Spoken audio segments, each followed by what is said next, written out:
मी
माझी पतपेढीची मीटिंग आटपून आलो. तू तुझा स्वयंपाक करून तयार आहेस तरी अजून या दोघांचा पत्ता नाही.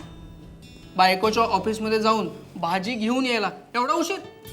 अहो नवीन लग्न झालंय, हिंडण्या फिरण्याचे दिवस आहेत त्यांचे. थोडासा यायला उशीर होईल हे गृहीत नको का धरायला. हो पण अहो आपलं लग्न झालं आणि आपण कुलस्वामिनीच्या दर्शनासाठी गेलो होतो, आठवतं? दुसऱ्या दिवशी तळ्याकाठी फिरायला गेलो होतो. उशीर झाला आणि चोरासारखी घरात शिरलो. हो, सूर्यास्त होत होता.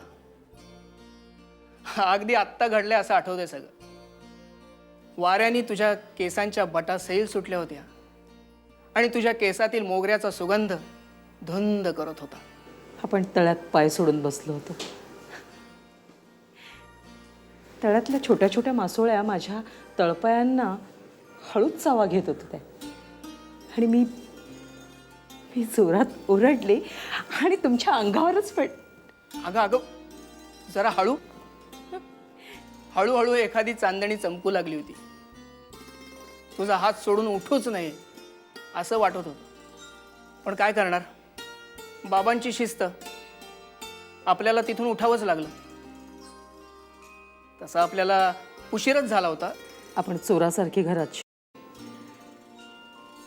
दादा बाहेर झोपाळ्यावर बसले होते. त्यांनी तिथूनच आईला हाक मारली. अन्नपूर्णे, मुलांना सांग संध्याकाळी वेळेवर घरी यायचं. दिवे लागणीच्या वेळेला मला सगळी जण घरात हवी.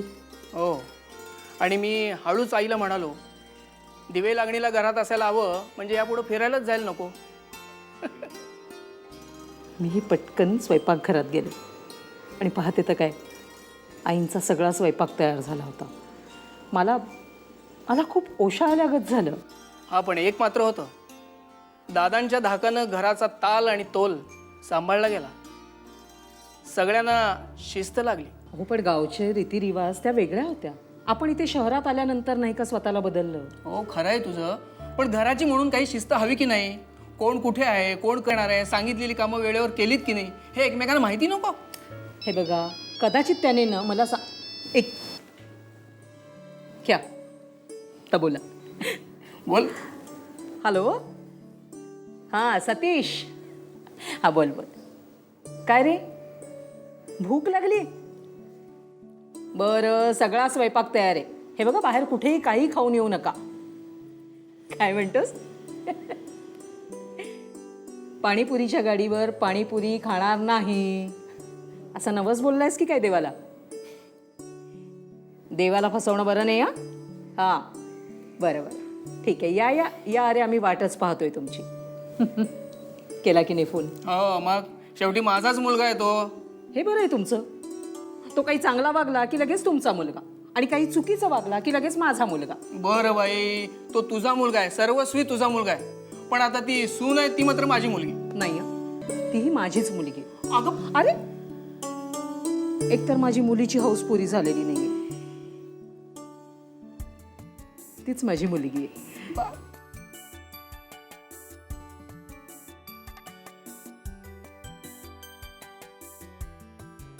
अगं बाई, ही एवढी भाजी काय रे? 8-15 दिवस आईने भाजी आणायला सांगू नये म्हणून आणलीस की काय? हा, एवढी भाजी एकदम घेऊन आलो तर मला उन्हात उभं करतील आप्पा. तुम्ही खाणार शेळी भाजी? फ्रीज मध्ये ठेवलेली असली तरी सुद्धा खाणार नाही. अच्छा अच्छा, एवढी खरेदी करायची होती म्हणून उशीर झाला का तुम्हाला? नाही तसं नाही ग. ऍक्च्युली ही ऑफिसमधून बाहेर पडली आणि रस्ता क्रॉस करताना माझ्याकडेच बघत होती, त्यामुळे येणारा सायकलवाला दिसलच नाही तिला. मग काय, तो धडकला हिच्यावर, पडला तो सुद्धा. म्हणजे हिलाही जरा खर्चटलं होतं म्हणून म्हटलं जरा कॉफी घेऊया. कॉफी घेतली आणि आलो.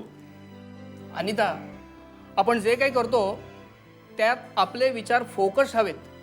म्हणजे तुला रस्ता क्रॉस करायचा होता आणि मनात विचार नवऱ्याचा, म्हणून हे सगळं असं झालं. सांभाळ गा नीता. हे बघ, नवरे मंडळींमुळे नेहमीच असे ॲक्सिडेंट होतात. तरी बरं, सगळे नवरेच याची मग चेष्टा करतात. अगं, एवढी खरेदी काय केली ती दाखव तरी. हा आई आई, ह्याच्यामध्ये मेथी आहे आणि खोडायची अजिबात गरज नाही. कुडलेलीच आहे, पॅक बंद आहे. अगं आपल्याकडे ते गृहसखी म्हणून दुकान निघालंय ना, तिथे आता निवडलेल्या भाज्याच मिळतात. हा बरं, या शेकटाच्या शेंगा आहेत, पालक आहे, दोन्ही अतिशय हिरवगार आहे. आणि यांना पातीची काही ती लसूण लागते ना, ती सुद्धा आणलेली आहे. वाह सतीश, 15 दिवसात चांगल्या नवऱ्याचे गुण आत्मसात केलेस रे बाबा. मग अप्पा खरं सांगू का, ही सगळी खरेदी खरं तर अनिताने केली. आणि आप्पा, तुमच्याकरता व्हीटग्रासच्या 7 कुंड्या मागवल्या. म्हटलं रोज एकेका कुंडीतल्या रोपाचा रस काढून दे. आणि आई, हा पंजाबी ड्रेस तुमच्यासाठी. मला हो, तुम्ही आता महिला मंडळाच्या ट्रिपला जाणार आहात ना, म्हणून आणलाय खास. ही एवढी सगळी खरेदी एकाच वेळेला कशाला करायची? कशाला म्हणजे, आज माझा पगार झाला. ह्या घरचा माझा पहिला पगार. मग ऑफिस शेजारच्या मंदिरात पेढे ठेवले आणि मग गेलो शॉपिंगला.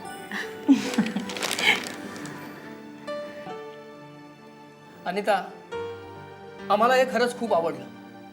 आमची मुलीची उणीव तू भरून काढलीस, आमच्यासाठी खरेदी केलीस. आता फक्त एकच करायचं, काय आप्पा? रिकरिंग खातं उघडायचं आणि त्याच्यात पैसे साठवत जायचं. तुम्हाला पुढे खूप पैसे लागणार आहेत, त्यावेळी आम्ही असू नसू. ओ काय अप्पा, काय काहीतरी बोलताय, उगाच आपलं काहीतरी नवीन काढून ठेवलंय.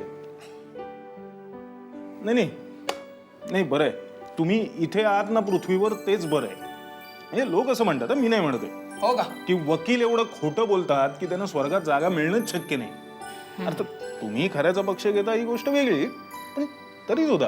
हो, पण खरी गोष्ट तुला माहितीच नाही. अच्छा, हा, सांगा ना मग. एक पुण्यवान माणूस होता. त्याच्या हातनं एक छोटंसं पाप घडलं, म्हणून तो आधी नरकात गेला. तिथे काही दिवस काढून तो स्वर्गात गेला. का काय झालं? स्वर्गात गेल्यावर त्याला काही लोक बघून भयंकर आश्चर्य वाटलं. तो डायरेक्ट चित्रगुप्ताकडे गेला. का काय झालं? हो, कारण स्वर्गात वकीलच वकील होते.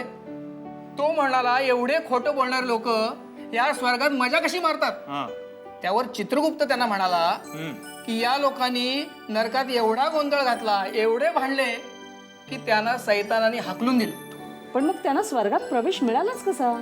त्याने इंद्राला पटवून दिलं की ज्या अर्थी सैतानाने नरकातून यांना हद्दपार केलेला आहे, त्या अर्थी यांच्या हातून कुठलंही पाप घडलेलं नाही. चित्रगुप्ताच्या नोंदीतच काहीतरी मिस्टेक आहे. याचा अर्थ काय? मुरलेला वकील कधीही हरायचा नाही. बर वकील बाई, बर आता या गरीब बिचाऱ्या वकिलाला जेवायला वाढतंय का? अहो, मला नंतर जाऊन दूध घेऊन यायचंय. दूध? अहो आप्पा, आम्हाला सांगायचं, आम्ही घेऊन आलो असतो येता येता. पण मी म्हणते, दूध कशाला हवंय तुम्हाला? ते आपले आयुर्वेदाचार्य माधव शास्त्री आहेत ना, ते त्या संचालक मंडळावर आहेत पतपेढीच्या.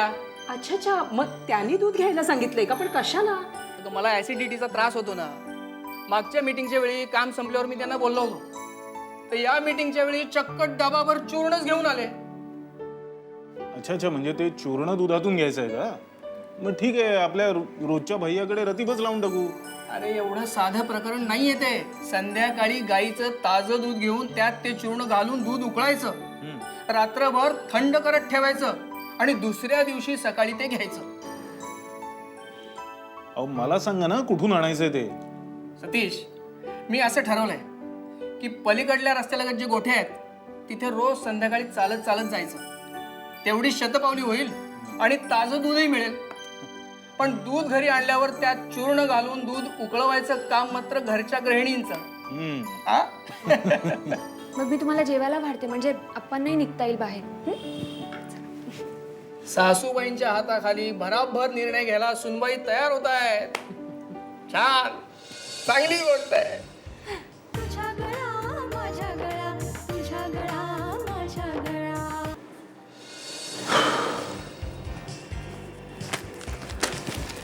काय झाला योगा?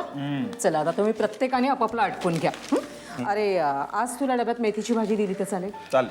बरं. बरं आई, उद्यापासून डबा नको. का रे? अरे उगाच जेवणा खाण्यात आहे की नको? अहो कंपनीचं ऑफिस मोठ्या कॅम्पसवर हलवलंय. जेवणाची माफक किमतीत अतिशय उत्तम व्यवस्था आहे. जिम आहे आणि ध्यान केंद्रही सुरू केलंय. वा, पण ते व्यवस्थित आहे का तेलकट आहे? स्वयंपाकघर व्यवस्थित नीट स्वच्छ आहे की नाही हे सगळं बघून घे. अहो मल्टीनॅशनल कंपनी आहे, सगळं उत्तम क्वालिटीचं असणार. छान. आणि ध्यान केंद्र आणि योग वर्गाचा पुरेपूर वापर करून घे. आधी आंघोळ हो घेतो. त्या बायकांना काय वाटतं, यांचे नवरे मातीत लोळतात आणि मळतात. सारखं आपलं आंघोळीचं टुमणं. हा, जातो जातो. अगं अनिता, हे बघ फ्रीजमध्ये दूध ठेवलेलं आहे, ते काढून ठेव. आप्पांना आता द्यायला लागेल. आणि चहाचं आदण ठेव. मी भाजी चिरून घेते. तू लवकर. चला.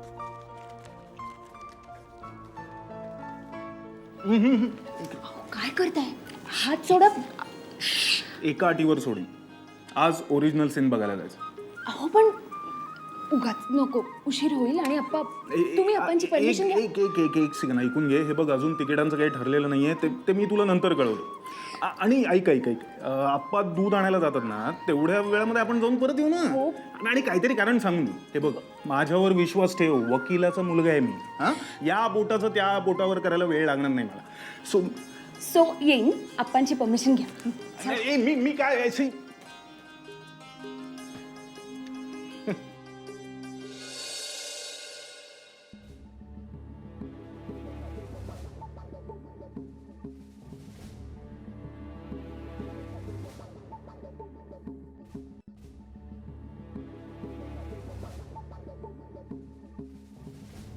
बरं झालं तुम्ही आलात ते. हो, केवढा मोठा अपघात घडलाय. कुठे? सतीशच्या ऑफिस जवळ. हो, टीव्हीवर सारख्या बातम्या दाखवत आहेत. सगळा ट्रॅफिक जॅम झालेलं आहे. ही दोघं अजूनही आलेली नाही आहेत. मला खूप काळजी वाटते. बघा, या मुलाला साधा फोन करता येत नाही? त्या अनितानी तरी कळवायला नको? अहो ती कालची पोर, तिचा काय दोष आहे त्याच्यात? खरं तर आपल्या मुलालाच कळायला हवं होतं. यांचं हे वागणं अगदी बेजबाबदारपणाचं आहे. त्यांना एकदा समज द्यायलाच हवी. खरंय. मी काय म्हणते, आपण सतीशच्या ऑफिसमध्ये फोन करून बघूया का? नाही म्हणजे त्याच्या ऑफिस जवळच झालाय अपघात म्हणून. अगं त्यांनी काय होणार आहे? सतीश जर ह्याच्यात असता तर येवाना आपल्याला कळलं नसतं का? हे बघ काही झालेलं नाही, घाबरू नकोस. ते तिथून गेले असतील कुठेतरी भटकायला. आणि हा फोन पण मेला. ओ सारखा स्विच ऑफ येतोय.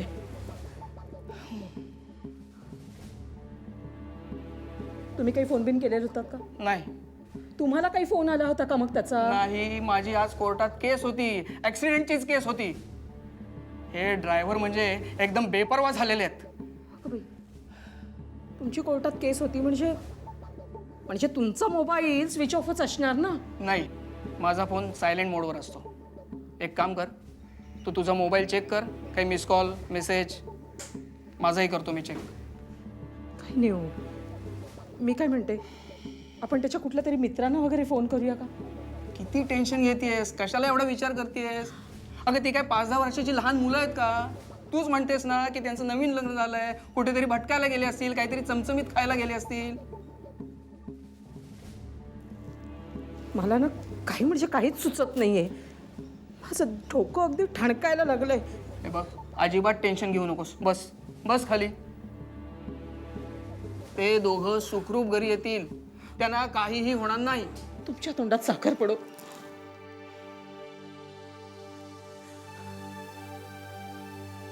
तेव्हा माझा सतीश आणि अनिता दोघंही सुखरूप घरी आले ना, तर तुला 5 नारळांची मी माळ वाहीन. शांत हो.